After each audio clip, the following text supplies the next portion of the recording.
Yes, hello, my lovely viewers. You're warmly welcome back into the next episode that I promised that will be dropping to you soon. It's your boy of differences in the sentence here. So, today I want to take you through what we call information sources.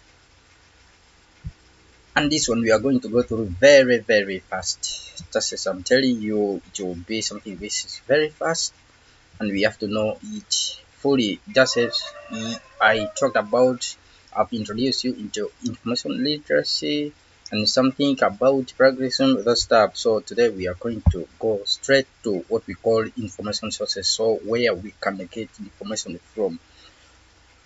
This is grouped into various categories, just as I've placed it like in primary sources and secondary sources. So today we are going to talk about primary versus secondary.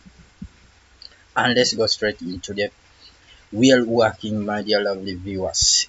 If you have not yet tapped on the notification button, you do so that you get notified in case I've dropped anything. You just know it straight away.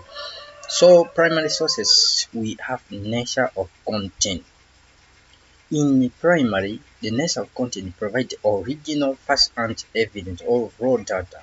For example, we have the lab results, we have diaries, we have interviews. Then in secondary, we have next of content, interpret, analyze, or summarize primary sources. We have textbooks, we have literature reviews, and the rest of it. Then in the primary, again, we have purpose. The purpose you created to document events, experiments, or observations without interpretation. While in secondary, purpose provide context, explanation, or commentary on original data.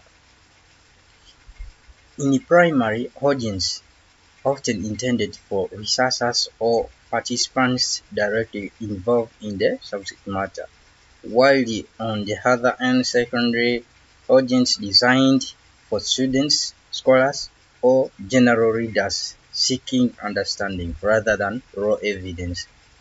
Example of primary sources, we have historical documents, scientific datasets, photographs, autobiographies, and many others.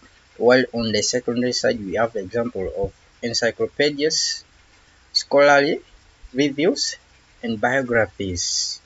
So we can see like biographies are only involved in secondary, while autobiographies in the primary sources.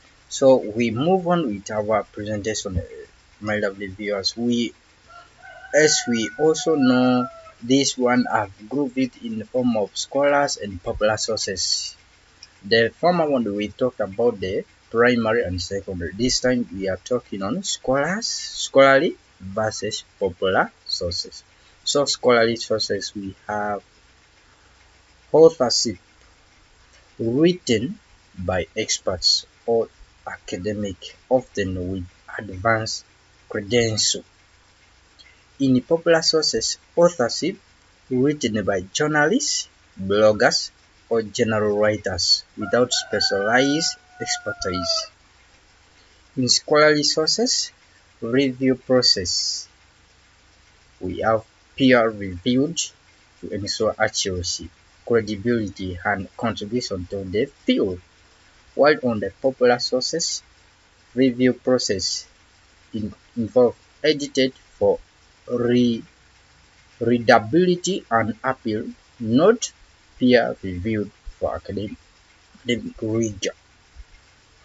On the scholarly sources, we have language and style, technical, formal with citation and references. While on the popular sources, language and style, accessible, informal, designed for a broad audience. Example of scholarly sources, we have academic journals, we have university press, we have books, we have conference proceedings. While on the other example of popular sources, we have newspapers, we have magazines, We have blogs, we have social medias like WhatsApp, we have social media posts like WhatsApp, the Facebook, and the rest of it, Twitter. Those are what we call popular sources. So let's carry on and we see how we can do with this. We have format types of information sources. We have print. The print, we have the physical books, we have journals, newspapers. Those are tangible and often received in libraries. We have digital, like ebooks, online articles, PDFs. Those are easily accessible and researchable. We have multimedia, like videos, podcasts, infographics. These convey information through audio, visual means. We have hybrid. Some sources exist in multiple formats, like a journal article available for both in print and online. Lovely viewers, I'm very glad and very happy introducing this information to you. We have published information sources like the journal, just as we have talked about the earlier on. Journals contain peer-reviewed articles, often the most current and credible academic research. And the books provide comprehensive coverage of topics, often synthesizing years of research.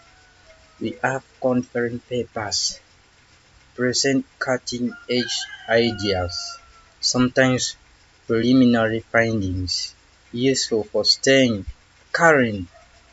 We have reports produced by governments, NGOs, or corporations. Those are valuable for policy, industry, or technical insight. We have great literature, includes dissertation, working papers, policy briefs, and unpublished studies. Though not formally published, they can contain unique and valuable data sources. Dear lovely viewers, I'm very happy for taking you through this session. I do request you tap on the notification button so that anything that will be dropping new, we will just get the notification right away and you go and learn things. Let's be there for more information that I will be going through in this session we called information literacy skills, because it is something of value, something that will earn you a lot. So thank you. See you in my next episode that will be dropping to you soon.